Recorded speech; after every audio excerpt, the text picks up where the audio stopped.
ముఖ్యమంత్రి గారు గతంలో టీడీఆర్ జరిగిన స్కామ్ల మీద విచారణ జరగాల్సిన అవసరం ఉంది. ఈరోజు ముఖ్యమంత్రి గారు మీరు మాట్లాడుతున్నారు. గతంలో పిసిసి అధ్యక్షుడిగా ఉన్నప్పుడే రేవంత్ రెడ్డి గారు చెక్ పోస్ట్ దగ్గర ఒక బిల్డింగ్ను విజిట్ చేసిన రోజు ఆ రోజు ప్రెస్ మీట్లో మాట్లాడారు. మేము అధికారంలోకి వస్తే బిల్డింగ్ రెగ్యులేట్ చేస్తాము, మేము అధికారంలోకి వస్తే కాంగ్రెస్ పార్టీ ఎఫ్ఎస్ఏ తగ్గిస్తాము, మీ లెక్క ఒక ఎకరంలో 1,40,000 1,50,000 ఎఫ్ఎస్ఏ ఉంటే 3 లక్షలు 4 లక్షలు కట్టించింది మీరు కదా. ఈరోజు ఈ రియల్ ఎస్టేట్ ఇలా కూలిపోవడానికి మీ పాత్ర లేదా? మున్సిపల్ మంత్రిగా మీరు చేసిన అవినీతి అనేక ఆధారాలు ఉన్నాయి.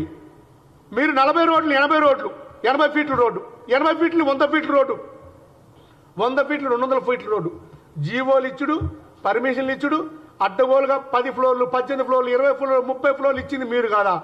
దీనందరికీ పాత్ర మీది లేదా? కేటీఆర్ గారు సమాధానం చెప్పాలి. ఈ కాంగ్రెస్ పార్టీ ప్రభుత్వంలో అవినీతి చేసిన ఏ వ్యక్తి వదిలిపెట్టే ప్రసక్తే లేదు. కేటీఆర్ గారు మీరు మున్సిపల్ శాఖ మంత్రిగా మీరు అనేక అవినీతికి పాల్పడ్డారు. మీరు మున్సిపల్ శాఖ మంత్రిగా అనేక అక్రమ కడ్డాలు ప్రోత్సహించారు. మీరు మున్సిపల్ శాఖ మంత్రిగా అనేక దొంగ టీడీఆర్ సృష్టించారు. 100 కోట్ల రూపాయలు దోచుకున్నారు. గతంలో జారీ అయిన టీడీఆర్ మీద వెంటనే విచారణ చేయాలి. మీరు టీడీఆర్ని ఆన్లైన్లో పెడతామన్నారు, స్క్రూటినీ చేస్తా అన్నారు, డిజిటలైజ్ చేస్తా అన్నారు, ఏది చేయలేదు. మీరు అధికారంలోకి దిగిపోయే రోజుకి కోట్ల రూపాయల టీడీఆర్ ప్రజల చేతిలో ఉంది. 100% 200% టీడీఆర్ సర్టిఫికెట్లు జారీ చేసి కేవలం 38-40% మాత్రమే అర్హులకు దక్కింది. మిగతాది మొత్తం మీ బ్రోకర్లకి, మీ ఎమ్మెల్యేలకి, మీ టీఆర్ఎస్ నాయకులు దక్కింది. దీని మీద పూర్తి స్థాయిలో విచారణ జరగాల్సిన అవసరం ఉంది. ఈ రాష్ట్రంలో మీరు చేసిన అవినీతి, మీ పరిపాలన జరిగిన దుర్మార్గమైన కట్టడాలు కానీ, ఆక్రమణలు కానీ, చెరువుల ఆక్రమణలు కానీ, చెరువుల్లో ల్యాండ్కు టీడీఆర్ ఇచ్చుడు కానీ, నాలాలో ల్యాండ్కు టీడీఆర్ ఇచ్చుడు కానీ అన్నీ కూడా మీరే గతంలో చేశారు. దీని మీద పూర్తి స్థాయి విచారణ జరగాలి. మీరు ఇంకో మాట మాట్లాడుతున్నారు. ఈ నెల 17-18 తారీఖుల్లో నాకు ఈ కార్ రేసులో నోటీస్ ఇస్తారు, మళ్ళీ విచారణ పిలుస్తారు, మళ్ళీ అరెస్ట్ చేస్తారు అని ముఖ్యమంత్రి గారు ప్రచారం చేస్తున్నారని. నిజమే కదా? ఇప్పుడు మీరేమంటున్నారు? ఈ కార్ రేసులో మీ అవినీతి పాత్ర స్పష్టంగా ఉంది.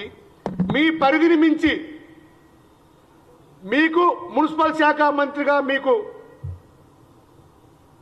నిధులు మంజూరు చేసే లేకపోయినా అధికారులు బలవంతాన్ని ఆదేశించి అధికారుల్ని బెదిరించి మీరు నిధులు మంజూరు చేశారు. ఆ నిధులు అక్రమ దారిన వెళ్ళి 700 కోట్ల లాభం వచ్చిందన్నారు. ఆ లాభం ఎక్కడ పోయిందో అర్థం కాలేదు. ఇవన్నీ ఈ కార్ రేసులో జరిగినాయి. వాటి మీద విచారణ జరుగుతుంది. ఫోన్ ట్యాపింగ్ కేసులో విచారణ జరిగింది. మీ అవినీతి మీద విచారణ జరిగింది.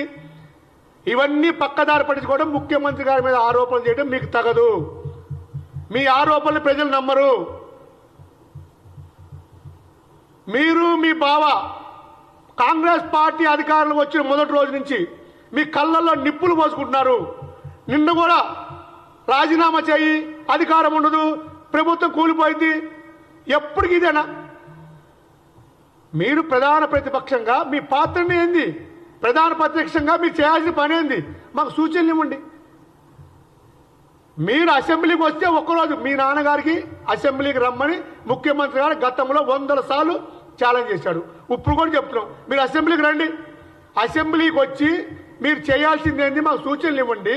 మీ అనుభవాన్ని మాకు ఉపయోగించండి. ప్రజలకు ఉపయోగపడే విధంగా తీర్చిదిద్దండి. అది చేయాలి. కానీ ఒక్కరోజు అసెంబ్లీకి వచ్చి మళ్ళీ పారిపోవద్దు. మీకు దమ్ముంటే అసెంబ్లీ జరిగిన రోజులు అసెంబ్లీకి రావాలి. ప్రపంచంలో ఏ మూల ఏ క్షణం ఏం జరుగుతుందో వేగంగా తెలుసుకోవడానికి తొలి వెలుగు వాట్సాప్ ఛానల్ని ఫాలో చేయండి.